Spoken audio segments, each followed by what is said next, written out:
Nasa ospital na Makati ang kasama nating si Steve Dailisan. Kumuha tayo ng update tungkol dito sa nakatakdang pagbabalik kay Janet Lim Napoles sa Fort Santo Domingo. Steve, kumusta dyan?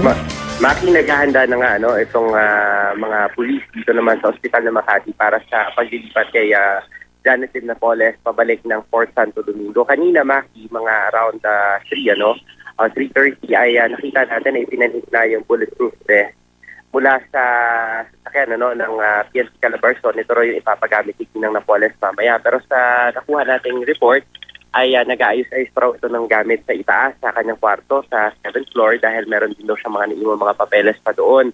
Kanina nga ay naglabas ng utos itong Makati Regional Trial Court Branch 150 sa si Judge Elmo Alameda na agad nang ibalik itong si Mrs. Napoles sa Fort Santo Domingo base na rin doon sa medical progress report na isinumbite ng ospital ng Makati. Ayon kay Dr. Florentina Villanueva, yung team leader mula sa OSMAC, nitong mga nakarang araw mula Lunes hanggang kahapon, ang i-check nila si Mrs. Napoles ay mas mabuti na ang kondisyon nito.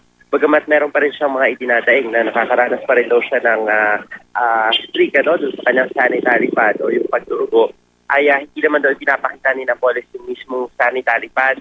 Kaya ang tingin ng mga doktor ng ospital na Makati ay posibleng spotting na lamang o nasa proseso na ng healing itong si Mrs. Napoles. Bagay na pwede na rin niyang gawin o yung pagpapagaling sa labas ng ospital.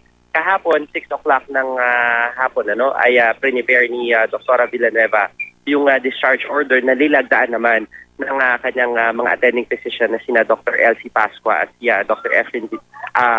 Efren Domingo. At kaya nga naglabas na rin ng utos ang RTC na 150 ng Makati. At batay doon, may recommendation din ibinigay Maki ng mga doktor. Una na roon, yung complete bed rest pa rin. At ikalawa doon, yung pagkakaroon ng bantay, probably yung nurse na pwedeng magpainom sa kanya ng gamot, tumulong sa kanya kung siya pupunta sa palikuran. At i-monitor yung kanyang vital signs, gayon din yung kanyang diabetes, at maging kung meron pang vaginal bleeding na tinatawag.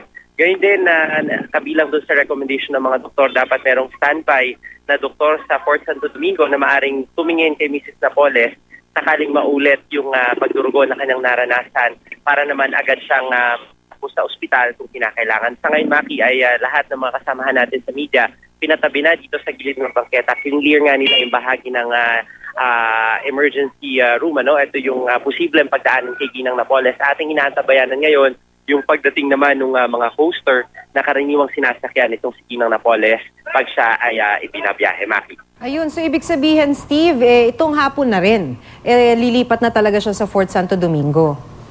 Tama ka dyan kasi ang utos ni Judge Alameda ay immediately executory. So ngayong araw na ito, hindi lalagpas ng alas 12 ng hating gabi, dapat maitbat Ginang Napoles sa Fort Santo Domingo. Doon na niya ipagpatuloy yung kanyang paggaling. Steve Dailisan, maraming salamat.